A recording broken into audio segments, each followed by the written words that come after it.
para arrancar, me gustaría que le choques los 5 al que está al lado tuyo, chocarle los 5, decirle: prepárate porque Dios te va a hablar. Prepárate porque Dios te va a hablar.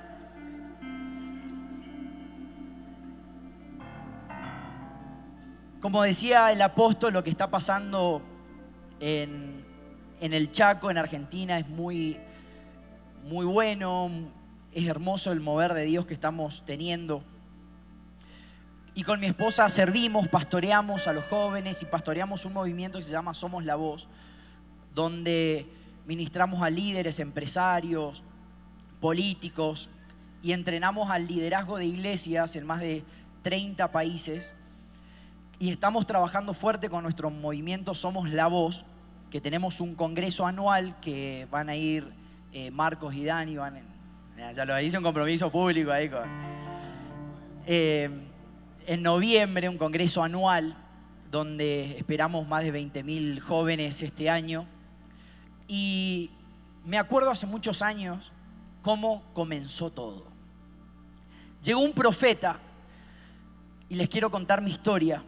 Llegó un profeta a la iglesia y viene y me dice, entre todas las cosas lindas que te dice un profeta, me dice: Guille, vas a ser la voz y Dios te va a usar como una voz para esta generación. Y yo: amén, gracias Jesús. Pero detrás de ese amén había un joven lleno de preguntas. Porque yo era y soy de esos cristianos preguntones, cuestionadores, que son complicados. Pobre mis papás, o sea, yo era la oveja negra. Siempre era un por qué. ¿Y por qué, papá? ¡Oh, Dios! Era complicado. Sí, hay varios acá que yo sé que se conectan con eso. Y que venimos y nos aguantamos muchas cosas. Pero por dentro estamos llenos de preguntas, somos muy racionales. Y si esto va acá, esto va acá, y por qué no funciona así. Y si Dios le respondió, ¿por qué a mí no? Y estamos con un montón de preguntas. Y yo no encajaba ni ayer contaba un poquito cuando estábamos con todos los hijos de pastores. Yo le decía todo, y cuando hablaba con papá le decía: papá, yo no encajo en esto. Los hijos de pastores le encanta servir, le encanta estar en la iglesia, y a mí no me gusta, a mí me gusta otras cosas.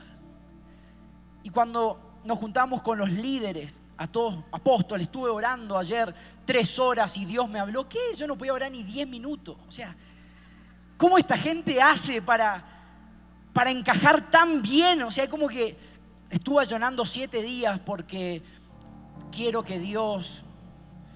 Yo decía, yo no puedo ayunar ni mediodía. Digo, ayuno hasta las 4 de la tarde y al mediodía corto. Entonces ayunaba de 10 a 12 y de 4 a 6 a la tarde. Y era como que hasta ahí era mi compromiso. No me pidas más que eso. Y me costaba encajar. Incluso todavía no siento que... Y en ese momento, cuando el profeta me dice: Dios te va a usar para levantar a jóvenes y para ser una voz, yo le decía: gracias, profeta, pero por dentro decía: yo necesito que me rescaten. ¿Cómo voy a rescatar a alguien? Y ni hablar de que esas preguntas te hacen bajar la guardia y te hacen tener permitidos que sabemos que no están bien. Entonces compartimos con gente que no tenemos que compartir, hacer cosas que no tenemos que hacer. Y detrás mío, detrás de ese amén profeta, gracias, había un montón de fantasmas que me esperaban en mi cuarto que nadie sabía.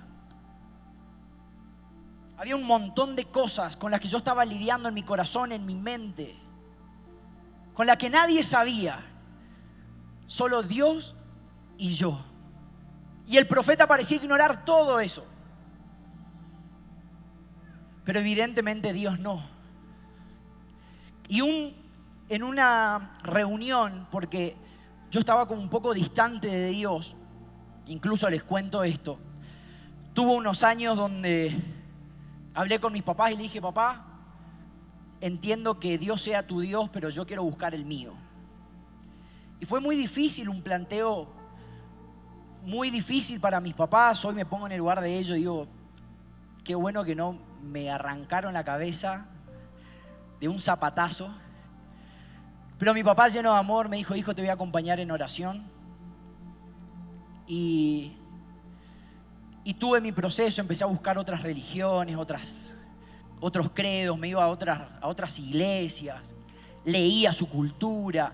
Nunca me metí en sectas ni nada raro, pero sí buscaba a mi Dios. Me seguía congregando por respeto a mis papás y a la gente. Entonces yo me iba a la iglesia y actuaba, que estaba todo bien. Todos sabemos maquillar muchas veces nuestra vida cristiana. Entonces levantaba las manos, cantaba las canciones. Y me sentaba, nuestra iglesia, la iglesia donde ahora hacemos las reuniones de jóvenes, que es el templo más chico, es como una L. Y el púlpito está así, para que ustedes grafiquen, y tenemos un ala al frente y un ala al costado. Y yo me sentaba en la tercer fila de la iglesia, de este lado, porque hay una puerta de salida de emergencia. Entonces claramente era la salida más rápida para que nadie me pregunte cómo estás, ni mucho menos me pidan oración. Entonces yo estaba ahí actuando en un rincón, terminaba el culto, amén y amén, desaparecía. Y me juntaba con unos amigos, también hijos de líderes y pastores del equipo, con los que estaban igual que yo, y todos actuábamos igual. Entonces todos hacíamos que estábamos orando, qué sé yo, estábamos en la nuestra. Terminaba el culto y salíamos de fiesta o a hacer nuestras actividades. Pero resulta que un domingo normal, digan conmigo, un domingo normal, como el que pensaste que iba a ser un domingo normal, yo llegué con todo mi pasado, con todas mis cargas, mis preguntas, mis fantasmas, mis pecados, mis fallas, mis grietas emocionales. Y un día, escuchen, no había banda invitada, no había nada, era todo normal. Y en una adoración empecé a sentir al Espíritu Santo. Yo decía, no puede ser. Me quedé así duro primero, no puede ser. Me está pasando a mí. Yo no lo pedí, no lo quería. O sea, sí lo quería, pero no lo estaba pidiendo, estaba buscando en un montón de lugares. Y ese día empecé a sentir como algo que me abrazó. Yo decía, estoy re sucio, lleno de un montón de cuestionamientos hacia ese Dios que me está abrazando.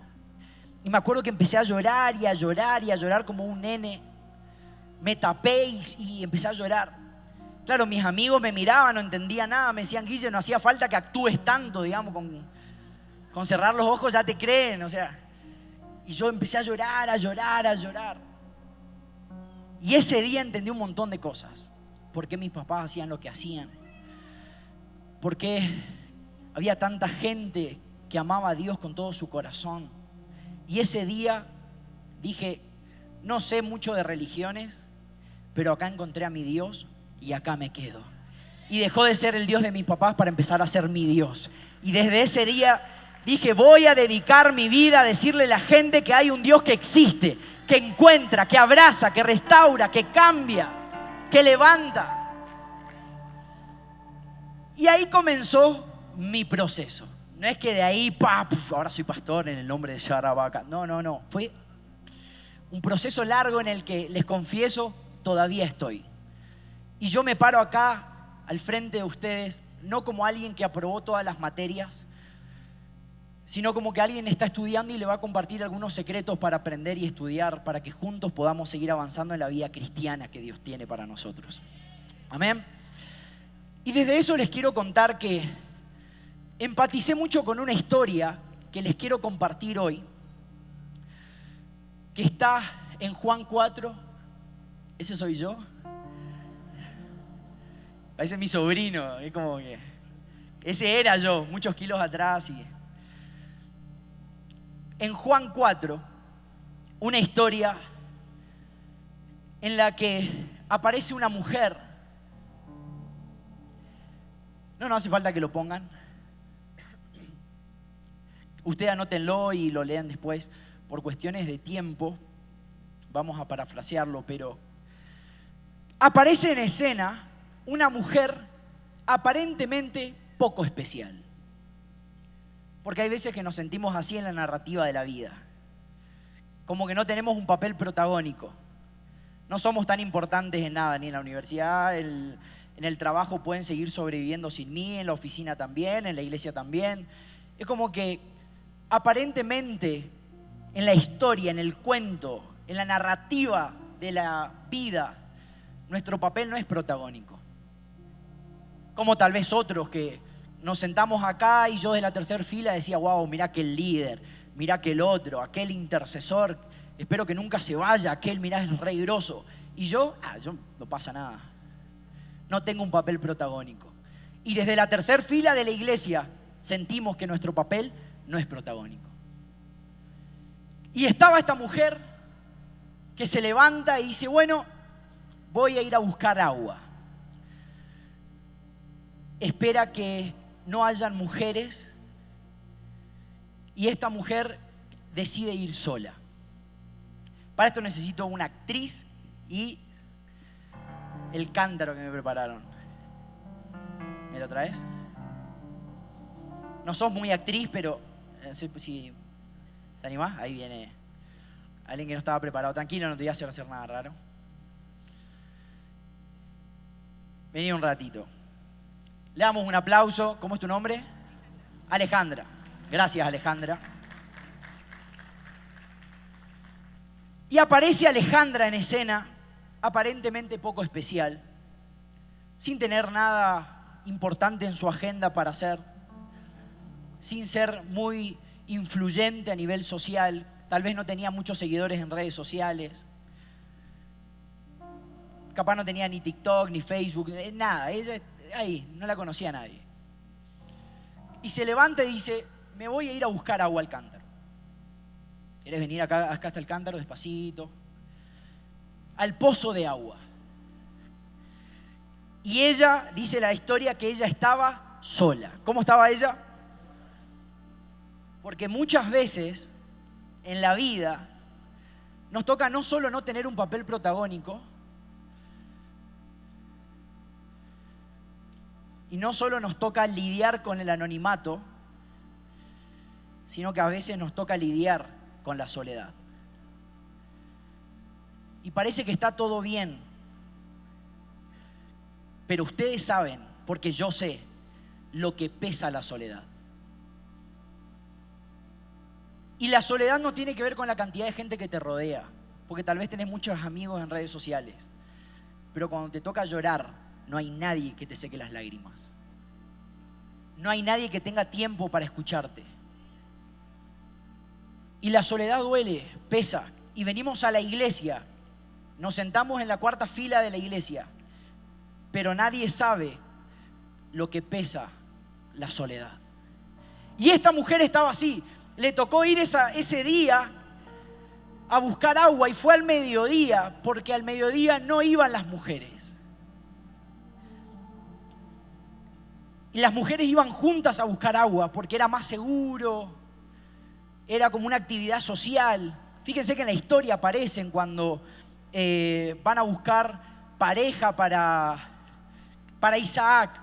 Y dice, bueno, son muchas mujeres, así que la que le dé agua a todos mis camellos, esa va a ser, porque eran un montón. Pero acá en esta historia, en este capítulo, no habían un montón. Estaba esta mujer sola. Y aparece esta mujer y por otro lado, en otra escena, me encanta porque aparece Jesús. Y ahora necesito un Jesús. ¿Jesús? Dale, Jesús, un ratito. ¿Tiene cara de Jesús o no? Falta barbita, como el de Chosen. Pero este era más cheto, este se afeitó, venía con saco de vestir, todo. Y resulta que dice la Biblia que él iba de Judea a Galilea y se toma un desvío para pasar por Sicar. Es como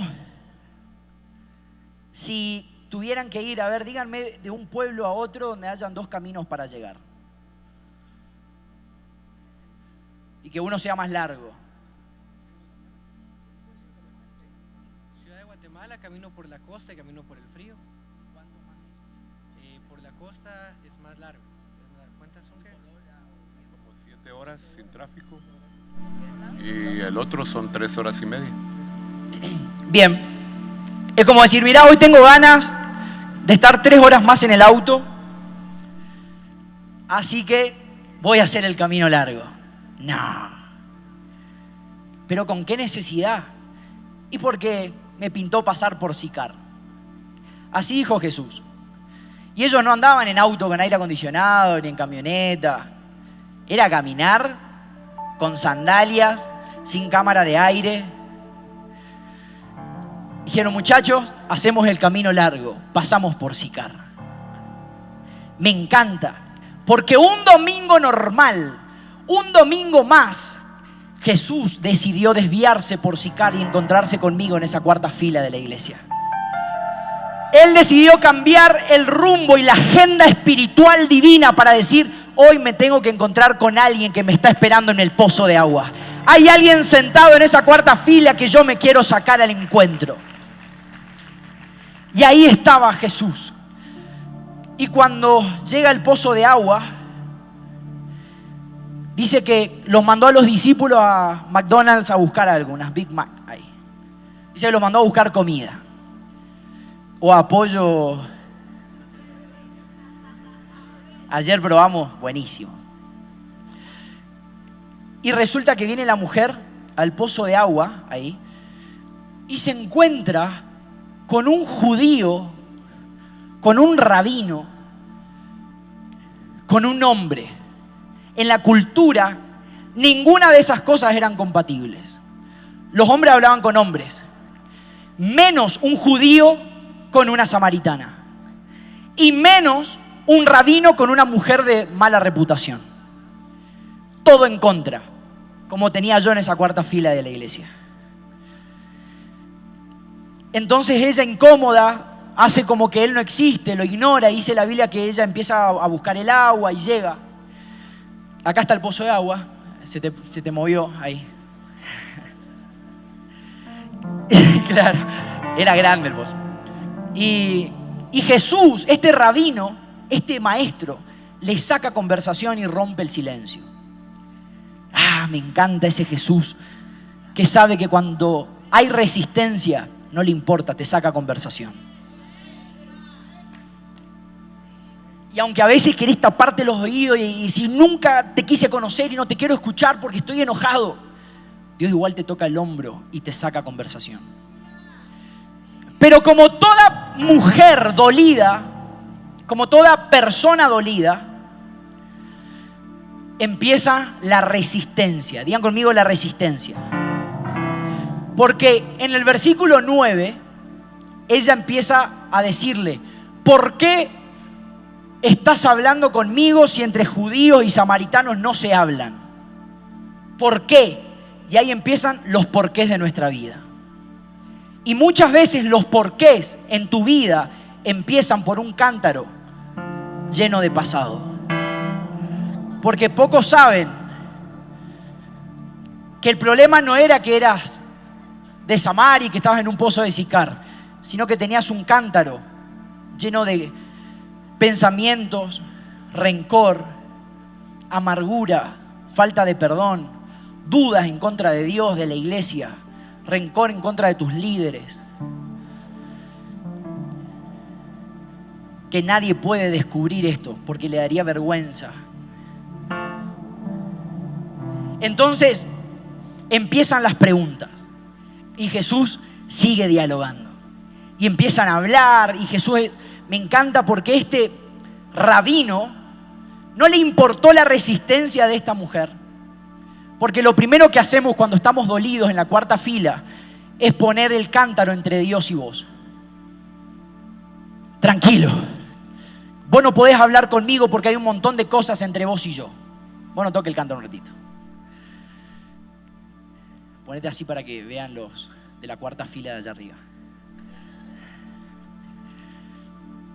Y sigue avanzando, pero se pone más interesante cuando ella no habla de nada, simplemente están hablando de la cultura. Y Jesús le habla de que hay una respuesta a sus necesidades. Ella obviamente le dice, bueno, dame esa agua, así no tengo que venir, porque uno piensa en lo natural. Prosperame, bendecime, acá en lo natural. Y dice, no, lo que te voy a dar es mucho más grande, mucho más pro, diríamos en Argentina. Es mucho más grande de lo que puedes pensar. No es solo un aumento económico, un mejor trabajo, una pareja linda.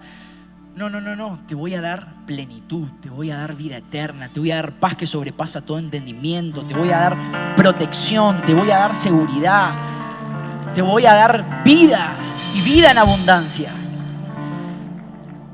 Y esta mujer se convence y dice, bueno, dale, probemos eso que me estás ofreciendo. Y le dice, bueno, tomemos el agua. Y Jesús me encanta, porque le dice, bueno, trae a tu esposo y tomemos agua los tres. Y me encanta porque acá muestra una faceta del corazón humano. Porque ella le dice, no tengo esposo. Y queda como abierto y Jesús como, dale, es coma porque yo sé lo que sigue. Y ella le dice, no tengo esposo. Y quedó ahí. Porque muchas veces venimos a la iglesia y no le decimos a Dios la historia completa. Porque pensamos que si Él descubre lo que tenemos adentro de nuestro cántaro, que la religión exige cierta perfección. Que no se enteren que estamos peleados como matrimonio, así que acá nos agarramos las manos y afuera nos peleamos.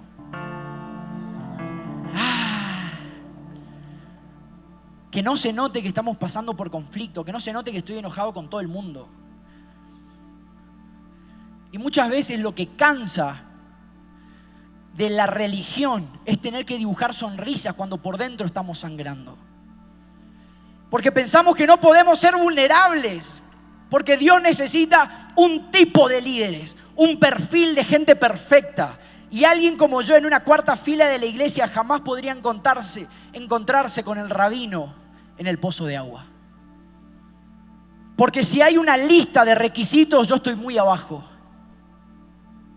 Yo le decía a mi papá, hay gente que nació para esto, pero yo tengo un cántaro cargado de pasados. Y Jesús le dice, tranquila, yo sé lo que hay ahí adentro. Yo sé que 5 esposos tuviste y con el que estás ahora no es tu esposo. Y lo decimos como una oración. Pero, iglesia, quiero que me presten atención. Para alguien, esa frase no es un versículo más. Hay mucha historia, muchas lágrimas y mucho dolor detrás de eso. El confiar en alguien y decir, listo, con esta persona voy a pasar el resto de mi vida y me voy a casar y ¡pum!, te falló. Y volver a confiar y te vuelven a fallar. Y vuelvo a creer una tercera vez y vuelvo a fallar. Y con la cuarta, listo, este no me va a pasar. Y vuelve a pasar. Y con el quinto voy a formar una familia y vamos a ser felices hasta que ¡pum!, otra vez tu corazón se vuelve a agrietar. Y así pasa, voy a emprender porque Dios me dio una palabra y ¡pum!, se te cierra el negocio. ¿Cuántas veces más te animás a intentar? Esta mujer intentó 5 y la sexta ni siquiera se casó. Porque en la vida nos toca muchas veces encontrarnos a estas 5 frustraciones. Un matrimonio fallido, la muerte de un ser querido,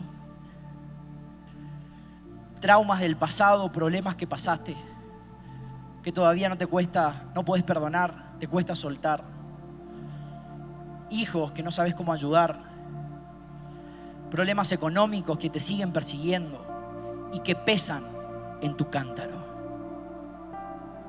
Y yo quiero hablarte de esto, Porque yo sé que hay muchos sentados acá que levantaron sus manos en la adoración. Con una mano adoran y con la otra sostienen su cántaro.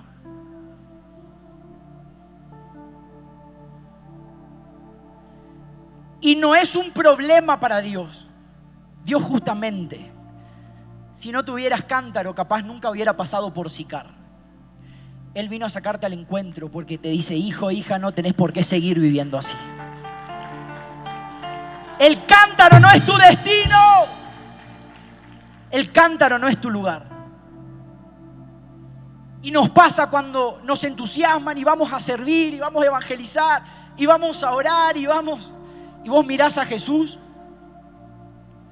y mirás tu cántaro con cosas sin resolver, con cosas que te siguen doliendo, con fantasmas a puerta cerrada que ustedes saben que existen, con pensamientos que todavía luchan, con debilidades que tienen.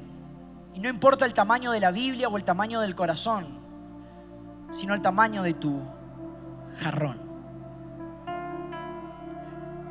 Y miramos a Jesús y miramos al apóstol o al pastor y le decimos: me encantaría comprometerme, pero no puedo, porque yo ya lo intenté y fallé. Me falló un discípulo, me falló un amigo. Intenté servir y me fue mal. Y ustedes saben lo que pesa vivir con un cántaro en el brazo. Y ahí estaba Jesús,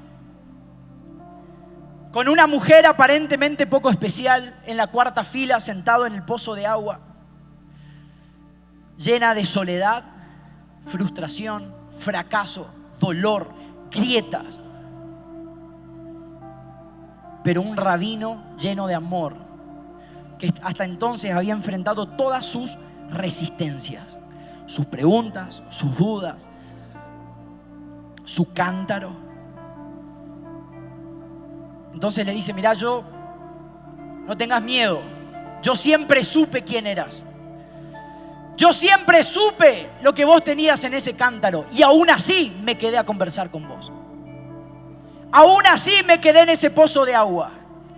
Yo sé que tal vez no sos el mejor, que no sos la mejor, pero aún así yo hoy te salgo al encuentro en el pozo de agua.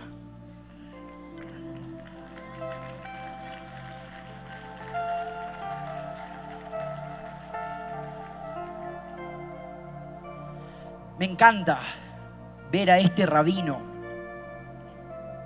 amando a una persona aparentemente poco especial. A esas personas en la cuarta fila, a esas personas que sostienen su cántaro. Y una de las cosas que vemos ahí es que sigue subiendo de tono la conversación cuando ya no era solo un rabino, sino que ahora también era un profeta. Digan conmigo, era un profeta. Y los profetas en ese tiempo eran muy respetados. No iban a hablar con cualquiera. ¿Y qué hacía ya no era solo un rabino, ahora era un profeta? Los profetas estaban con reyes. Los profetas estaban en otro nivel.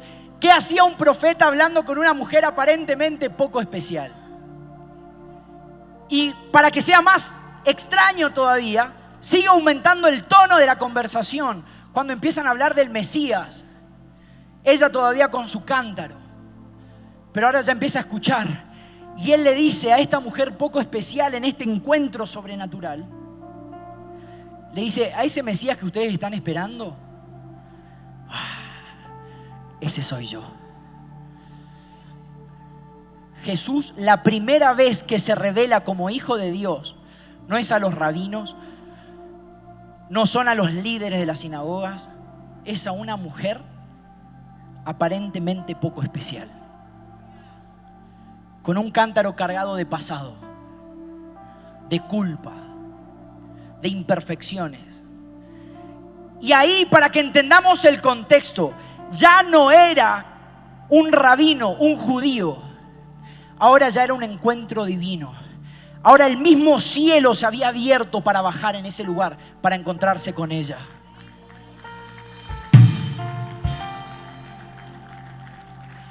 Y yo sé que muchos vinieron hoy al culto como de rutina. Voy a ir a buscar un poquito de agua como cada domingo. Me voy a la reunión a buscar agua para mí, para saciar mi espíritu. Pero cuando entraron, había un rabino esperándolos en su asiento, diciendo: los hijos no van a salir como vinieron. Su cántaro se queda acá. Su cántaro se queda acá. No me importa tu pasado, no me importa cómo viniste. Lo que sí me importa es cómo vas a salir de acá, libre, restaurado, sano, en el nombre de Jesús. ¿Cuántos lo creen?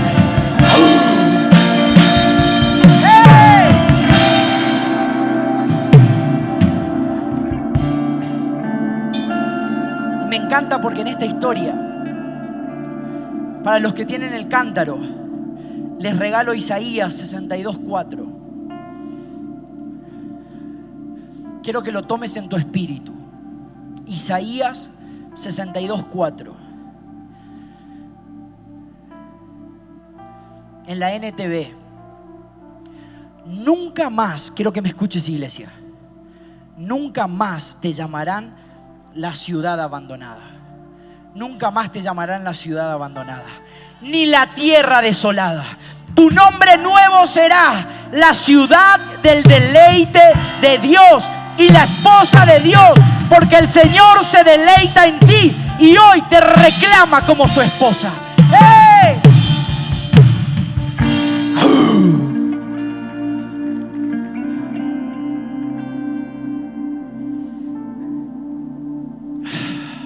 Y me encanta ver cómo Dios busca a la gente que está en los cántaros, en los pozos de agua, luchando con soledad, con un montón de preguntas. Y una vez fuimos a un casamiento de uno de los chicos de nuestra iglesia y nos encontramos con uno de los líderes del equipo, que es de Corrientes, una provincia que está pegada a la nuestra. Y conversando ahí con uno de los líderes, que se llama Hugo, le decimos Huguito porque mide 2,20 m por 1,80 m, así. Es un ropero, es gigante. Entonces, Huguito. Y le digo: Huguito, contame tu testimonio. ¿Qué hacías antes de conocer a Dios? Y me dice: bueno, yo me dedicaba a romper huesos y a cobrar el seguro. Una profesión interesante si alguien está buscando qué estudiar. Entonces decía, yo era experto en romper huesos. Entonces venían amigos que necesitaban dinero y yo les rompía o la mandíbula, la rodilla, el tobillo, el codo. Entonces yo sabía cómo romperle en seco de un golpe para que no duela tanto. Después ellos cobren el seguro y nos dividíamos. Un negocio interesante. Obviamente esto lo llevó a ser muy violento, muy agresivo, a consumir muchas drogas, alcohol y a ser muy violento. La gente lo conocía, aparecía Huguito en la cancha y era sálvese quien pueda. Y la gente lo veía y se cruzaba la calle porque Huguito era muy peligroso, empezó a andar armado, empezó a cobrar dinero de gente que no podía cobrar. Muy malo, una persona muy agresiva, y esto lo llevó a estar al borde de perder su familia. Hugo tenía un cántaro muy pesado, alguien que en la categoría para encontrarse con Dios tendría que pasar un montón de requisitos. Me dice, pero un día escuché a mi hermano que se empezó a ir a la iglesia y me empezó a hablar de Dios, así que yo un día drogado pensé en suicidarme. Dice, me senté en la escalera de mi casa. Yo tenía armas en mi casa, estaba drogado, así que estaba a punto de matarme. Y dije, Señor, si el Dios de mi hermano existe, yo necesito que me ayude. Me dice, Guille, no te puedo explicar. Sentado en la escalera solo, dice, empecé a llorar. Y sentí como algo con amor me abrazó. Y yo estaba tan sucio, tan cargado de pasado. Y yo estaba tan dolido, abrazando mi cántaro. Y sentí ese abrazo y yo empecé a llorar como un nene. Me dice desde los 6 años que yo no lloraba porque era muy violento en mi casa, mis papás, y me enseñaron a ser duro, entonces yo no lloraba. Y ahora de grande lloraba como un nene, no entendía qué me pasaba. Yo decía por dentro, Hugo, yo sé de qué se trata, porque yo también sentí ese abrazo en la cuarta fila de la iglesia.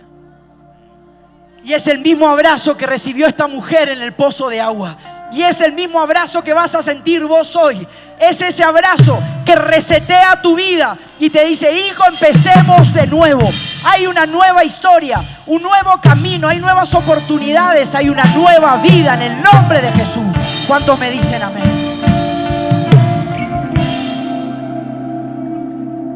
Era el rabino dejando a las 99 para buscar a la que se había perdido.